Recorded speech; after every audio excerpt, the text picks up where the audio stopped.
Bolts Nation, welcome to another episode of the Bolts Block Party. Wolfie and Kobe. Once again, we had to get the new guy on because I feel like anytime there's a new guy in the locker room, we throw him on the Bolts Block Party. Their social media accounts go crazy. It's just the effect that we have.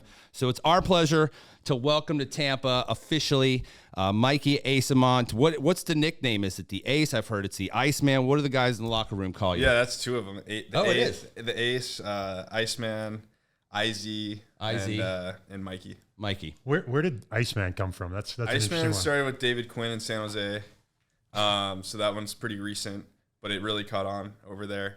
And then the Ace started in the LA organization. So I feel like that's kind of rare, like a head coach giving a nickname. Usually it's the boys that come up with yeah, the nicknames, right? Yeah, the boys liked it. Yeah, it sticks with it. So I'm going to throw something at you because I know you're a younger guy, but if somebody said the phrase to you, Mikey likes it, do you have any idea what that's from? Of course, some Special K cereal commercial or something. It's Life cereal. See, I had no idea. Yeah. I was like, no, who eats that stuff anyway? Every one of my parents' friends growing up would just laugh. I told you, butts dude. off Mikey likes it. It was like a major It's it, catchphrase in the 80s with the Life cereal commercials. Maybe it's an American thing. I don't know. Yeah. Well, it was. I mean, but he's an American guy. So let's, obviously you're new to our fan base. Welcome, first of all. I think you've already, right off the rip, have had an impact on the ice, and we'll get to that stuff here in just a little bit. But we want to give our Tampa Bay Lightning Bolts Nation fan base a little bit about your background and kind of like how you got to this point. So your NHL debut was literally like, what, 10 months ago? I mean, somewhere in that about realm? a year ago now. About a year ago. LA Kings selected him 5th round, 142nd overall in the 2016 NHL entry draft. You spent your minor hockey league career with the Colorado Thunderbirds, which was part of the Tier 1 Elite Hockey League. You led the league in scoring 2012-13 with 48 goals, 43 assists in 40 games. It's pretty admirable. And then started your junior ice hockey career with the Fargo Force of the United States Hockey League, and then made your way to the Sioux Falls Stampede. You helped them capture the Clark Cup in 2015, led the league, or the team, I should say, with 16 points before committing to play ice hockey with the St. Cloud State Huskies. Did I get pretty much all that? Yeah, pretty much, yeah. So it's actually funny because, Kobe and I like to do our research on folks that we have here on the Block Party, and we found an interesting video of you from the Fargo Force. Fargo Force Spotlight. Yeah. Spotlight, right? With the sweater on. Red turtleneck. The red turtleneck and the sweater. You guys can look it up for yourself on YouTube, but it was very Clark Griswold. And also rocking the mustache. And the mustache. Yeah. And the flow. Interesting stuff there, but very... Is that your game day routine look? Like, are you going to bring that back? Or No, is that, I haven't had a mustache like that since juniors. And, I mean, you know how guys are in juniors. They're just absolute clowns. So we were just having fun. I mean, probably too much fun in Fargo. We weren't very good that year, but, yeah, it was a good time. Good stuff, man. So as a player, you've been described as, and I'm going to quote, he's dogged on the puck, disruptive on the forecheck, brings a ton of energy, throws his body around, plays with pace. Is that a solid description of your game? I don't know who said that, but that's I'd say I'd agree with that for sure. In a very quick time, too, I think, being that you kind of just made it into the lineup, but I think our fans, from what I've seen, because I follow, the conversations on socials, but they're comparing you already as far as being a pest, right? And Yanni Gourde was very much that guy for our team. But you and Tanner, the two guys coming in with that kind of, I'm going to be a pain in your ass kind of vibe. Have you seen that chemistry so quickly when you've been with other teams as opposed to coming here to Tampa?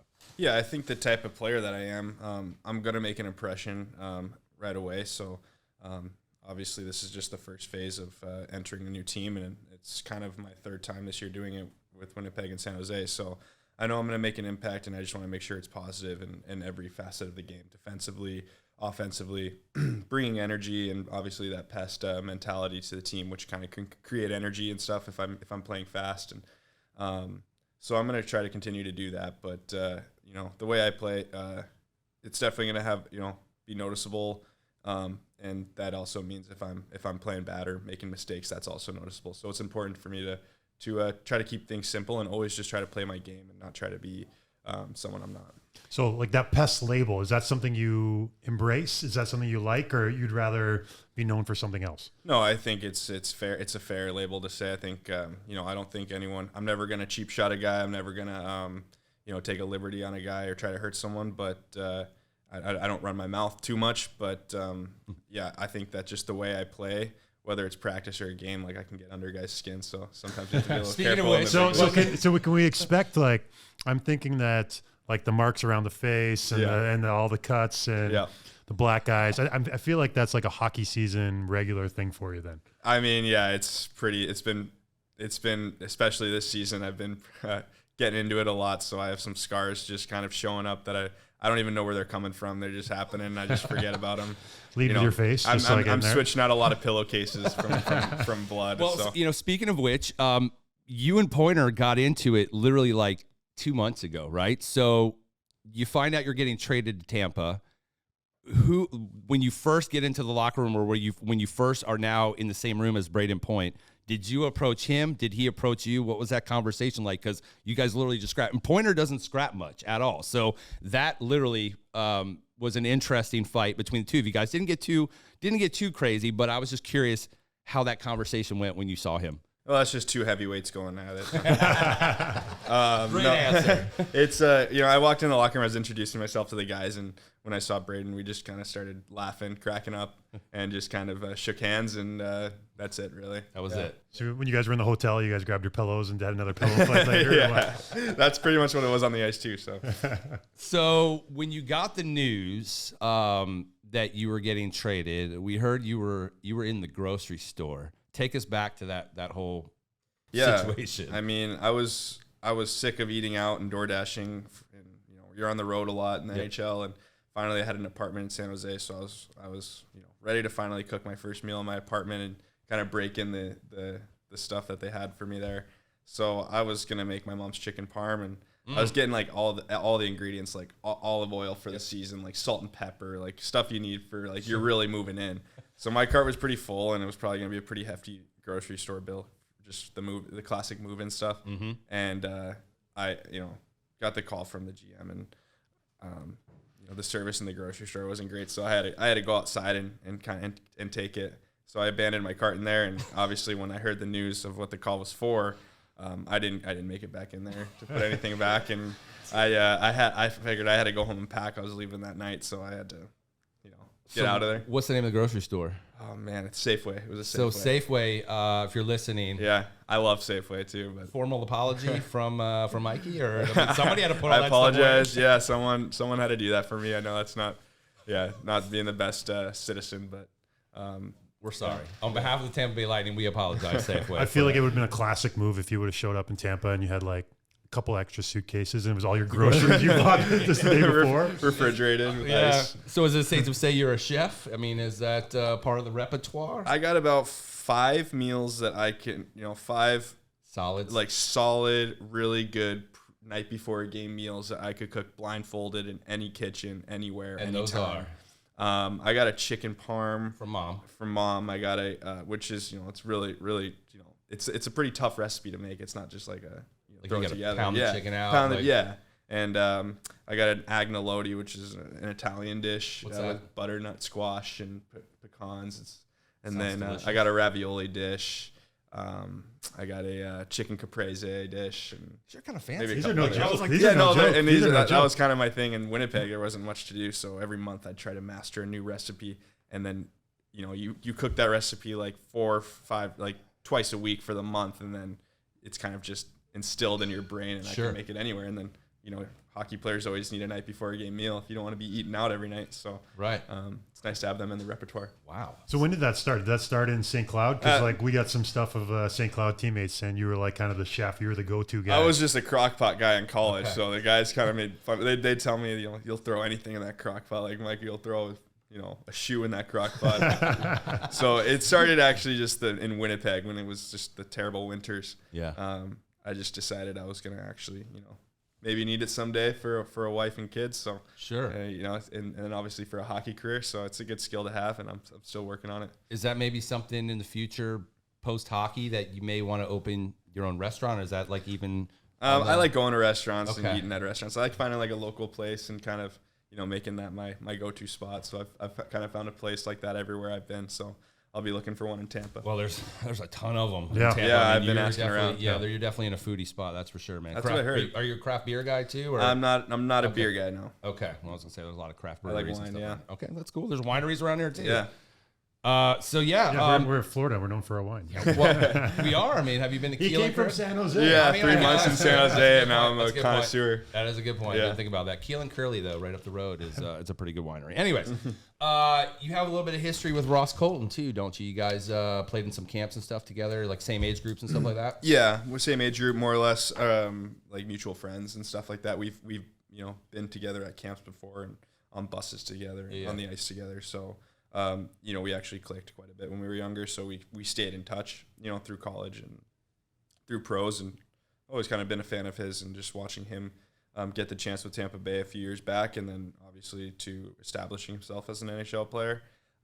It's been cool to see. So when I'm in town in Tampa or he was in Winnipeg, we'd see each other, say hi. Does it make it a little bit easier knowing when you came to Tampa that you had somebody like Ross here, Yeah, it always makes it a little bit easier. Yeah, for sure, man. And the Foots too, right? Yeah, and I grew up with Cal Foot and Nolan, obviously, and basically lived together in the summers. So I just missed him.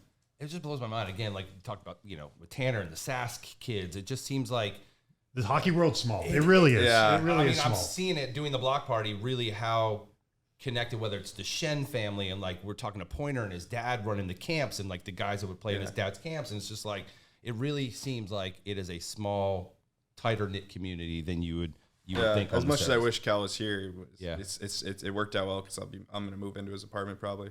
The old Easier switcheroo. transition. Yeah. Yeah. I mean, if it's going to make it Yeah. easier for you, So what have you learned? I mean, you've only been here a short time, but what have you learned already about this nucleus of this Bolts core?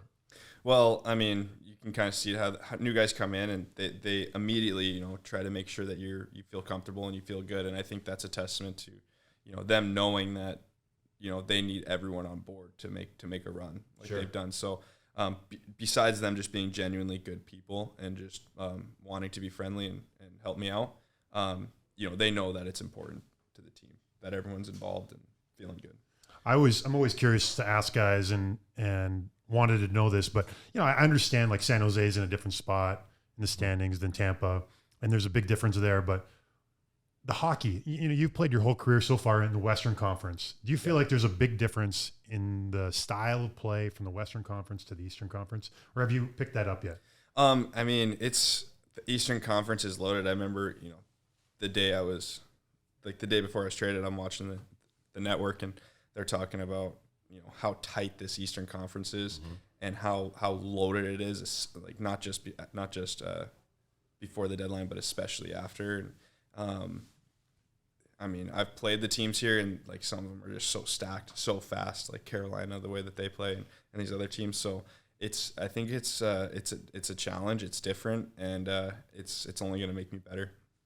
You seem like an outdoorsy kind of guy. Like I was checking out your Instagram, saw you doing a little bit of surfing, a little bit of ATV riding. What are some of the things you really enjoy doing? Obviously, Tampa, a huge outdoors beach community, waterfront community. What are some of the things you really like to do off the ice? Yeah, surfing I got into in LA. My twin sister's she's a pro skier, surfer. So she was living out in Manhattan Beach near me for part of my time there, and she taught me how to surf, and I really picked it up as kind of my COVID hobby when I was out there in LA. Just you couldn't even go for a walk really, but you could go in the ocean. So I picked up surfing, and something I really enjoyed and haven't been able to do much of since I left. But I've always liked that. And then anytime you can do something fun like ATVing, like that's something I'd like to do for like my birthday is like go out and just like bring the boys and like get on some dune buggies and just rip it up. So. Who's a better athlete? Yeah. You or your sister, man? I mean, my sister was it's twin sister. Like twin sister, She was a level 10 gymnast, and she broke her elbow in college and ended up just skiing came super natural to her. And she always loved it. So she's been doing that now for like 4 or 5 years and just got her like pro sponsorships done. So she's kind of running with that as long as she can.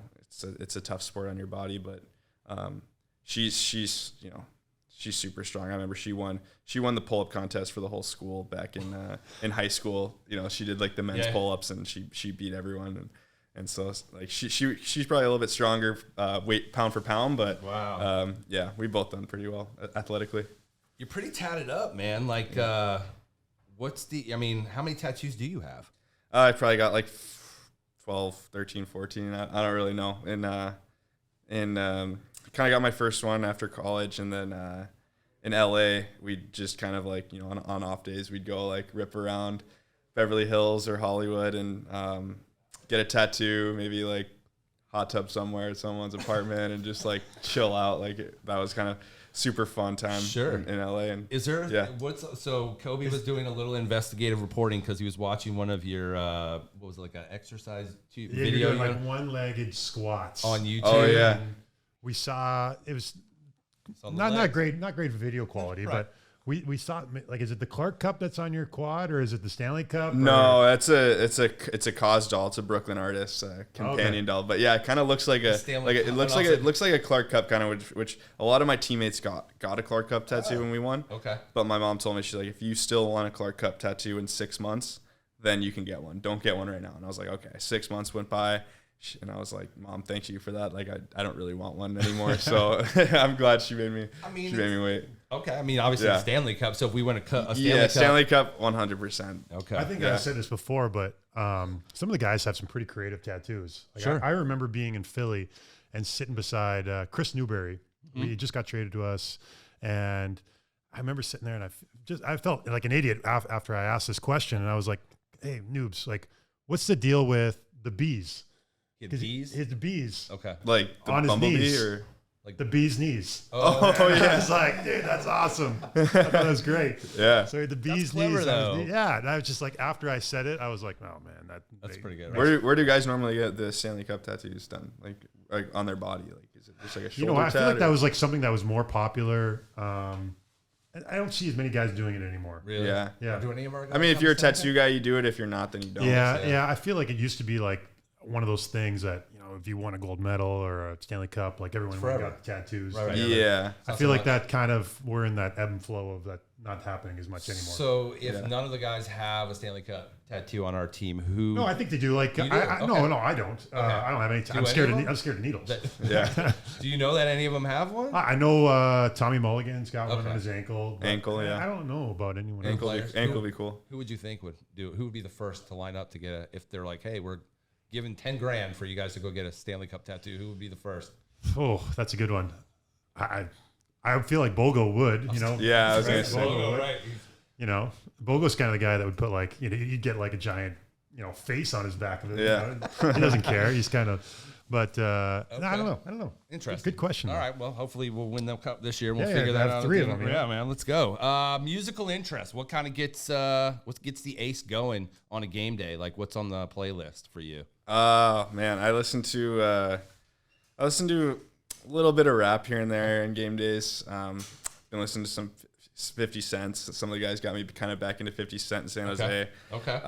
But for the most part during the season, trying to stay fired up. So I listen to like, you know, house music, EDM stuff, and just kind of, sometimes I'll just, you know, let's blast that in my car or on the way to a game or, sure. You know, I've been in Tampa Bay for a few days now, and I was listening to country music on the way to pick up a new tie the other day. So I was kind of like not a huge country music guy, but I was kind of in the mood for it the other day. It's big in this area. Too, I know.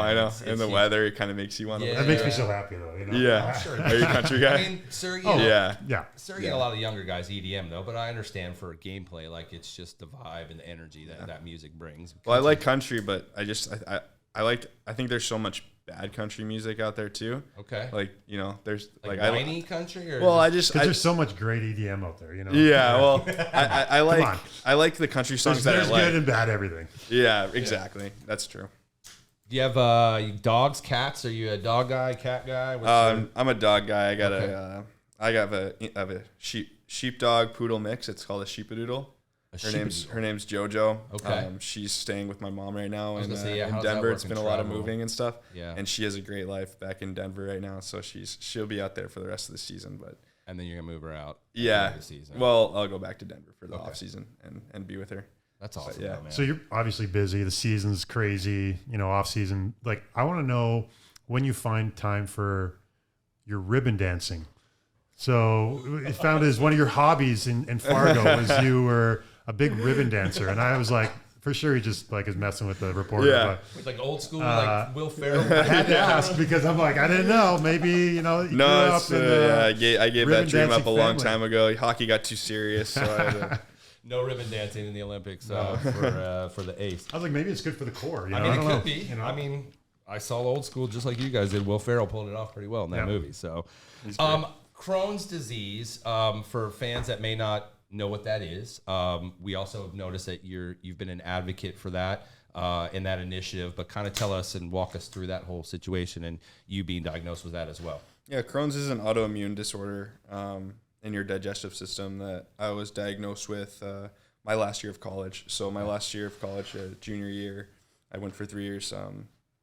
I was diagnosed and missed the first 2 games of the season, the first weekend. Probably should have missed more. I was pretty low energy after how bad it had gotten.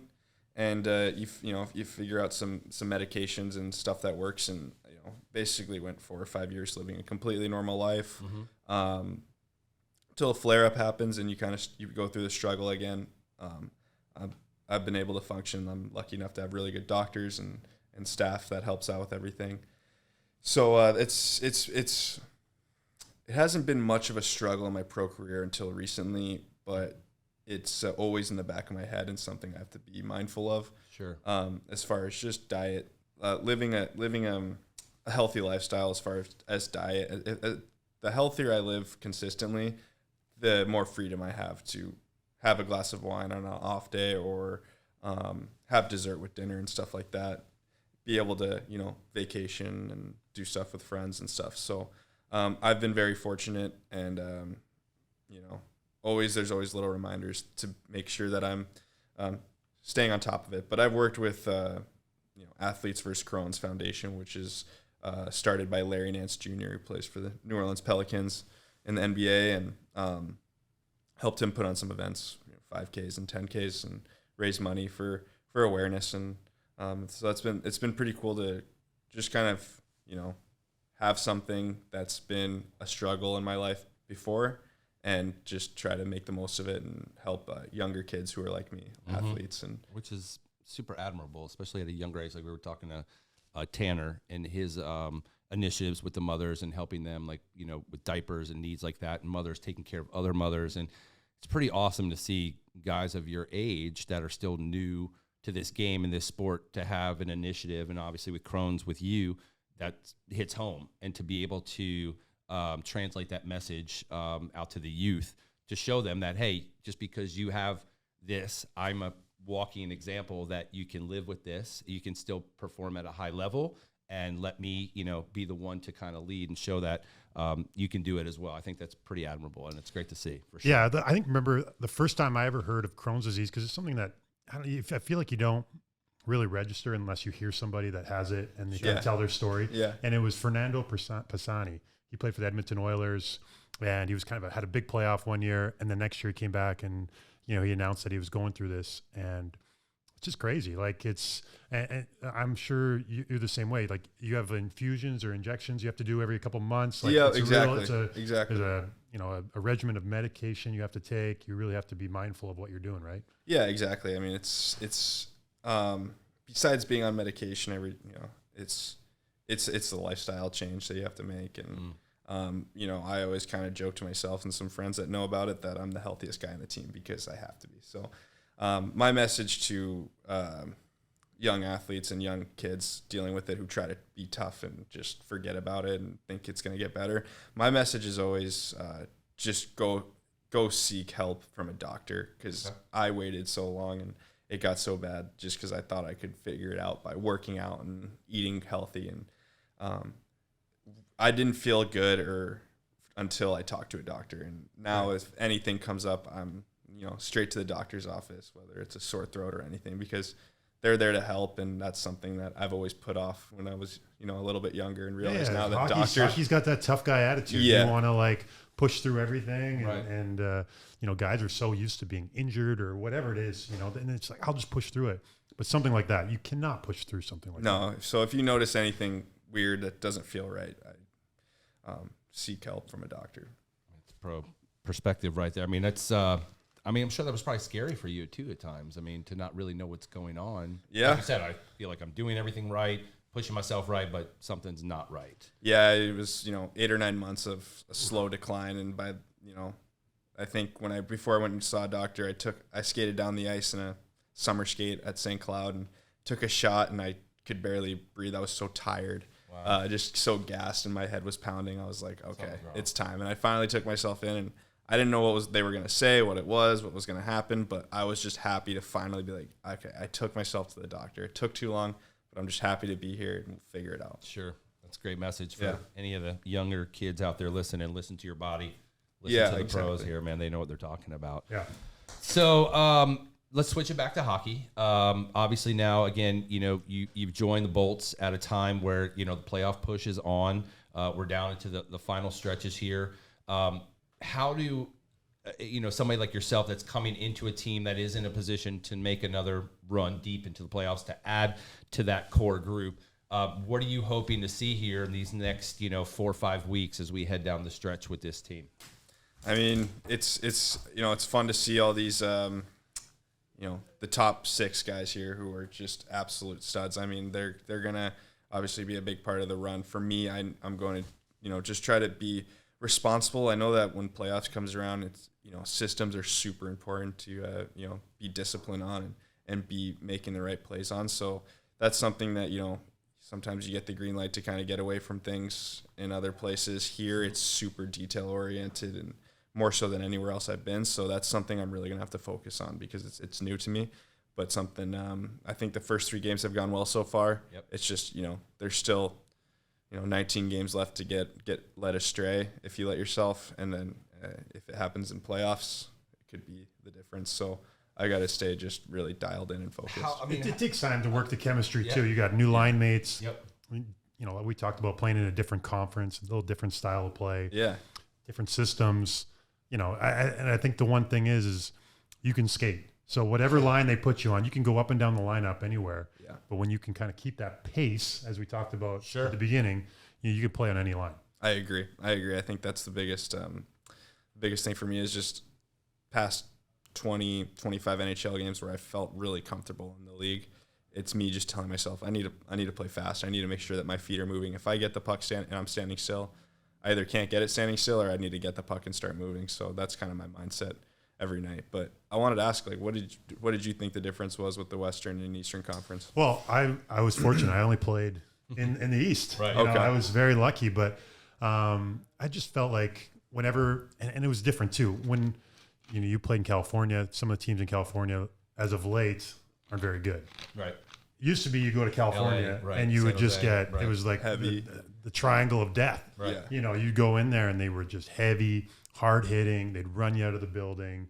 It was like, you go in Anaheim, you got Corey Perry doing Corey Perry stuff. Yeah. Right. LA was big and tough, and Browns running through the walls. And it was just different. But, it changes in the ebbs and the flows of what goes on. But I always felt like the East, it was just a little tighter hockey. Sure. Heavier in the West, but more maybe wide open. Yeah. I don't know, but That's interesting. yeah.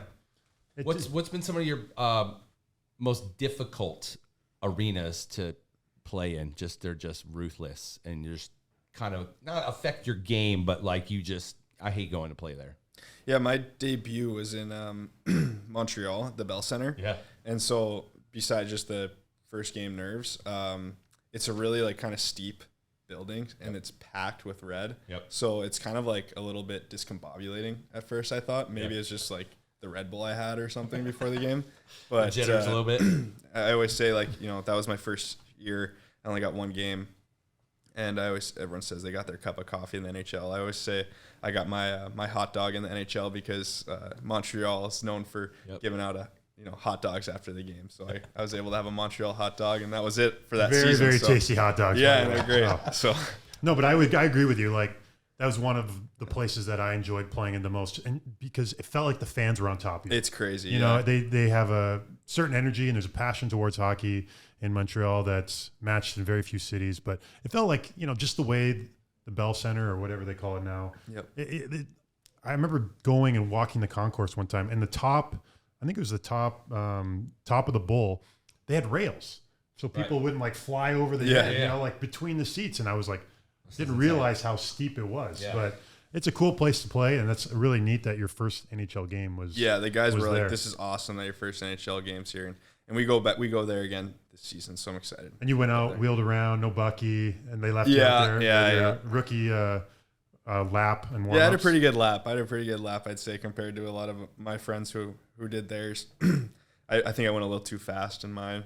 I was kind of a little speedy. Hey, you're excited. Out you're there. excited. Yeah. You're excited. Yeah. So, but it long was as you good. don't go, I was hitting the stepping on net. puck, like flying into the wall. Yeah, you know? a lot of guys do that actually. It happens more than you think. You gotta be so careful, and guys still just slipping on pucks. Yeah. I had a time one time. We were playing in Florida, and the lights were out. We jump on the ice. We're skating around, and I didn't see that they had wheeled out like the carpet for the ceremonial puck drop. And I come and I didn't see it, and I just clipped it, and it was like, and the ice is so smooth. Yeah. And it was just like a slow motion train wreck right into the middle of the two benches. And both teams are and both teams are looking at me like, Kobe, what are you doing? You know, Florida's chirping you, and so is your own teammates. Yeah, everyone's chirping. Your I'm just sitting there, chirping. Just face red as a just red as a tomato. That's a good story. Yeah. We also heard another good story. The good thing was it was dark, so no. Like, you know, you have that going for you. Yeah. Sorry. Speaking of good stories, I heard maybe that his most embarrassing hockey moment. We just got this information. We got some info that before we wrap it up here, that maybe some of your attitude and tenacity came from a very young age, where maybe you made somebody's parents really upset and they, you know, made things uncomfortable for you. Want to tell us a little bit about that? I was scarred from this incident because I made it as a squirt. So I'm take us back. 10 years old. Okay.